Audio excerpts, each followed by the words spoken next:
दरम्यान बडोद्यानंतर मध्य प्रदेशच्या रतलाममध्ये जेव्हा शाहरुख खान रेल्वेने पोहोचला तेव्हा इथेही मोठा गोंधळ उडाला।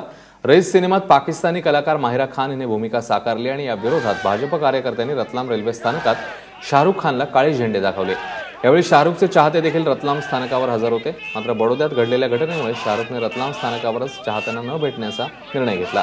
साधारण 15 ते 20 मिनिटे रेल्वे या ठिकाणी थांबून होती, मात्र शाहरुख खान आपल्या डब्यातनं बाहेर आलाच नाही। और जैसे हमें पता चला कि शाहरुख खान यहाँ पर गुजरने वाले ट्रेन से यहाँ पर पूरी युवा मोर्चा की तरफ से हमने काले झंडे दिखाकर उसका विरोध किया, क्योंकि जिसने देश के गद्दारों को, जो पाकिस्तान कलाकारों को यहाँ पर काम दे करके यहाँ पर देश की जो आलोचना हुई है, इसके लिए पूरी युवा मोर्चा उसकी बहुत आलोचना करता है। तो कैमरे पे ध्यान दें। और शायद उन्हें इस बात की भनक लग गई है कि युवा मोर्चा के कार्यकर्ता भारी संख्या में यहाँ पर हैं, इसलिए वो ट्रेन से नीचे भी उतर के नहीं आए और बाहर से वहीं से अंदर से निकल गए।